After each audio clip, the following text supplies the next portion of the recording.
What is up, fellow Hokie and Florida State fans? This video has been a few days coming. I meant to make it a couple of days ago, just not really had a lot of time. Anyway, my experience of Tallahassee at Florida State, Virginia Tech at Florida State this past weekend. Of course, we got down there. We ate at Harry's Seafood Bar and Grill. Great place, actually. Super reasonably priced. Really good food. The staff was super nice, despite us being, dressed in Virginia Tech gear. Super nice. Honestly, everybody was really nice. Super nice people. Awesome fan base. Had one guy boo me on the sidewalk. That's whatever. It's almost expected. And I had a guy drive by in a truck and say, "Go home, Virginia." I don't know if he knew if he had the right team or not, but no, I'm just messing. But pregame, everything was awesome. Crowds everywhere. I don't understand why the police shut down so many roads. It made no sense to me at all. It seemed like every road I turned down, I had to turn onto another road because police shut down like every road to get anywhere on campus. Maybe it was just because it was family weekend. I don't know, but trying to get to the lot that I had tickets for was really hard and took 40 minutes. I got there at 11:35 and I wasn't parked until about 12:15. So took some time to navigate. Got stuck at several red lights for multiple cycles. People do not know how to drive. It's college kids. I saw a girl pull out of a parallel parking spot and almost got struck by a car that was coming up the same way on the road. She didn't use an indicator or anything. That's what it's there for, is so people know that you're pulling out. Otherwise you look like a parked car and then you're coming out of nowhere. Anyway, aside from all that, the weather was great. The atmosphere was great. Outside the stadium, they had all their pregame stuff going on. The statue out front with the Seminole on the horse, holding the spear. That's awesome. Everything outside was awesome. Get into the stadium. The concourse is really narrow and it's kind of like split in two. Really weird. I've never seen a concourse like that. But it's super narrow and just not what I'm used to. I mean, maybe other teams have that, but I don't know. There's something I've never experienced before. The seating was great. It seemed like everywhere in the stadium was a great seat, no matter where you were. You see everything. Fans. Let's talk about the fans that I was sitting around in particular. I'm sure around the stadium it was different. I'm sure if you went, you had a different experience. I had someone sitting behind me early in the game. First quarter anyway. This is after Florida State scored a couple times, and we got them on their first third down. And I stand up, I'm shaking my keys, Hokies. I'm yelling, I'm hollering, and after they converted the third down, the person behind me was like, "Why is he standing up? That's so rude. I can't see the game. I can't see the game." Yeah, I'm standing up. You can stand up too. Support your team. That's what you're there for. I mean, why are you not standing up? It's third down. It's a big play, But they didn't understand. It's whatever, I guess. There were not a lot of Hokies around me. I was in section 11. There were two guys down in front of me to my right, and then there were three guys in orange shirts all up behind me, who stood up and shook their keys and hollered the whole game. And I wish I could have been just like them. I wanted to, but I didn't want to be rude to the people behind me because they didn't want to stand up at a football game. Anyway, the entrance, Florida State's entrance, big, colossal, huge. Everyone raves about it. One of the greatest entrances in all football. Could be better. Around me, not a lot of people were doing the chop. Not a lot of people doing the chop at all. Of course, if I look to my right, I can see the whole student section. They were doing it in unison. It looked awesome. If you look to your, if you look kind of down a little bit, it looks great. But the people immediately around me were not doing it. Kind of fake fans, I guess. But is what it is. Other side of the stadium, it's kind of hard to tell when something's coming at you, if a lot of people are doing it or not. But I go look to my right and I can see, a bunch of arms waving, student section, all that. They stayed, actually, kudos to them. Student section was full for a good majority of the game. I know at halftime, a lot of people started leaving. And even after the third quarter, it was only a 15-point game, and people were, filing out like crazy. And I was like, why are you leaving at a 15-point game? There's 15 minutes left. It's not over. But yeah, I mean, we didn't make any comeback. We didn't score again after that. So, fair to them.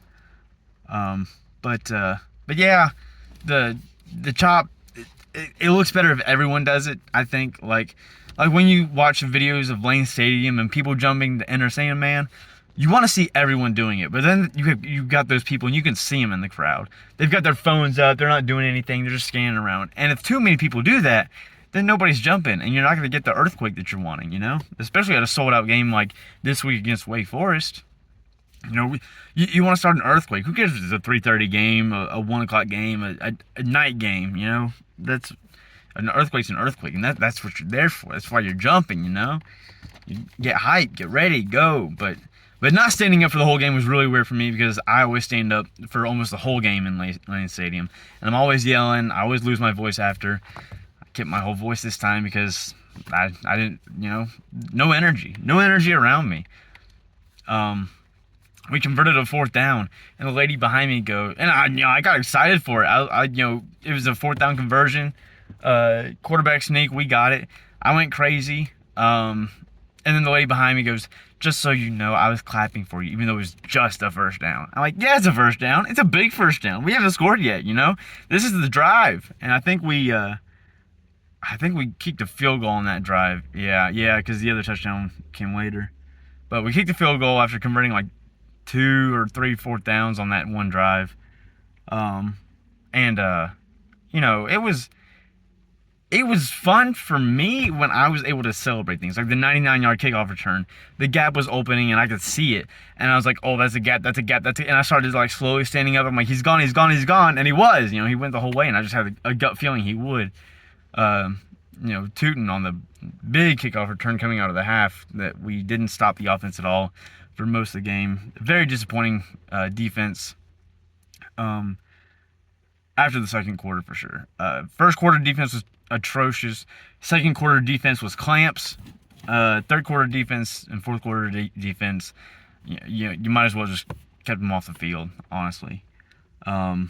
Because after we got down, after we didn't convert that 4th and 22, even though it was really close, Drones did a really good job, moving around in the pocket, letting the play, letting the receivers get way downfield and dragging the defense back, and then running for what looked like 22 yards, but I guess it was 20 and 21. But I was really hoping he got that. That could have been huge for us. At least another field goal, if nothing else. We wouldn't have gone for a field goal. We'd try to score a touchdown. We were down 12. But and then it turned into 19 the very next play for Florida State. That 85-yard run was really good. Kudos to Florida State. Great fans all around for the most part, except for the ones who don't want to cheer for their team. What else? Oh, the entrance. I said it could be better. It can be. So, you've got the Seminole on his horse. He's riding around. He leads the team out.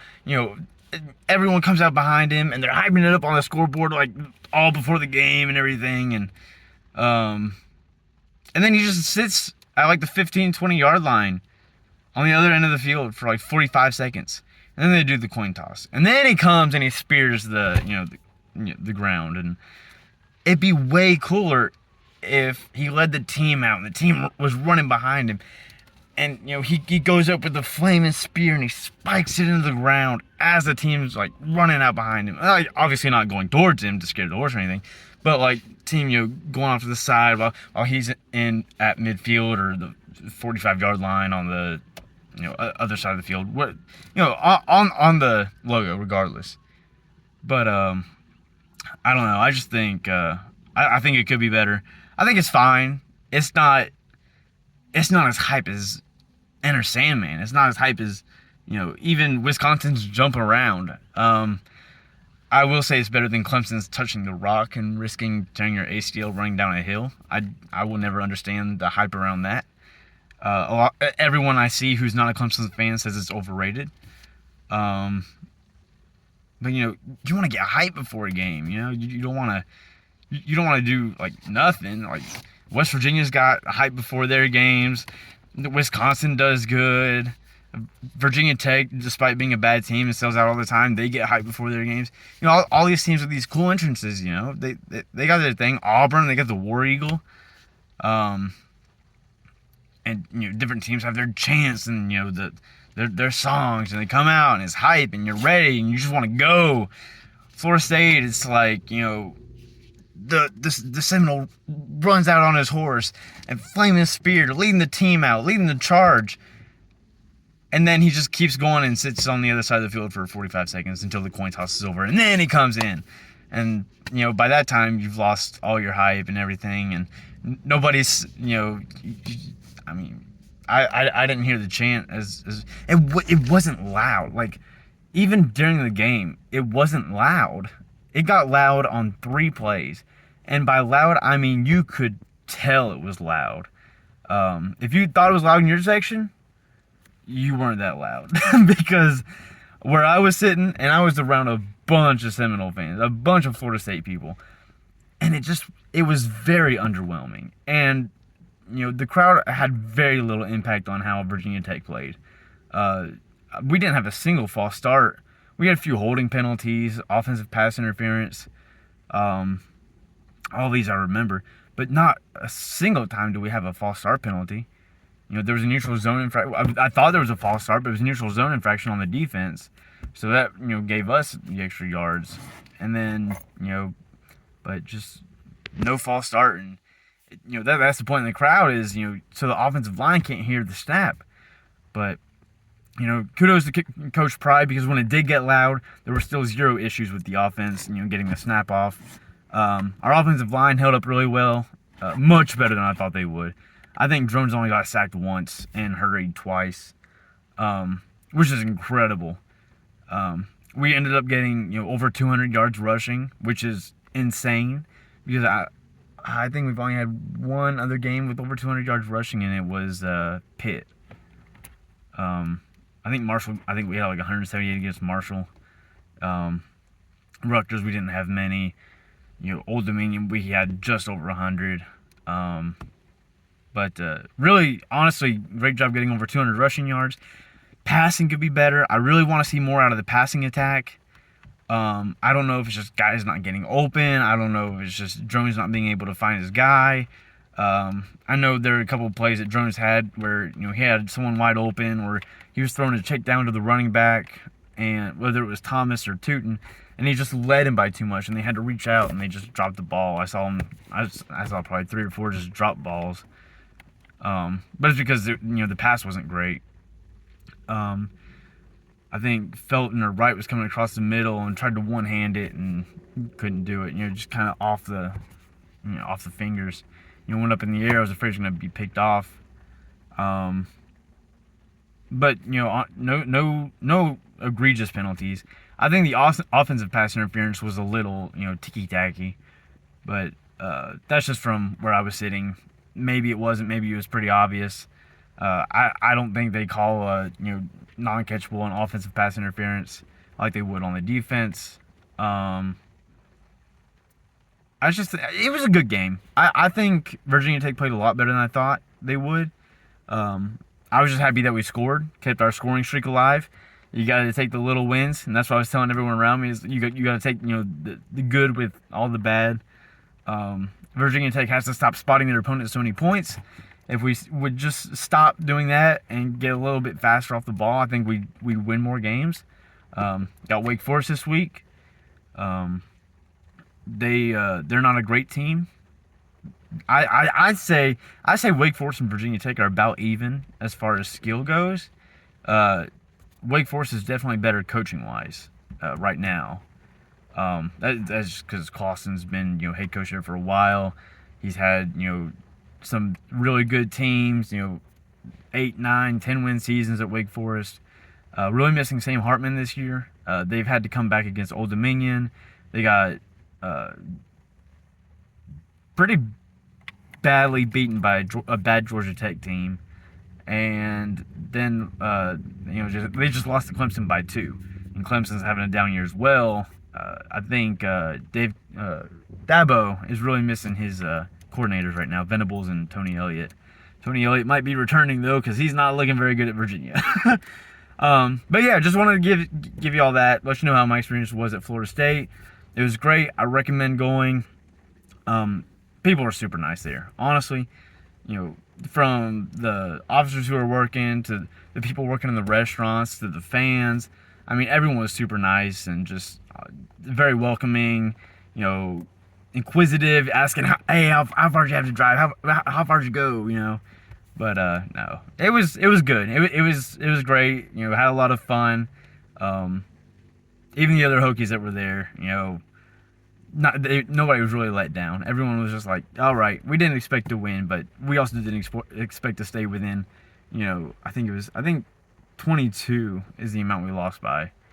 But it was fun, had fun, and that's all that matters. It's all you can ask for is a little bit of fun at a football game. But yeah, until next time, I might come back with a Wake Forest video. Who knows? Might do picks again this week. Let you know who the absolute you gotta take them picks are. Like, I think tonight, you gotta take Sam Houston State. I think they're gonna surprise some people. I think they can get 5 wins this year if they win tonight. Beat Jerry Kill's New Mexico State Aggies. But yeah, everyone, take care. Go Hokies.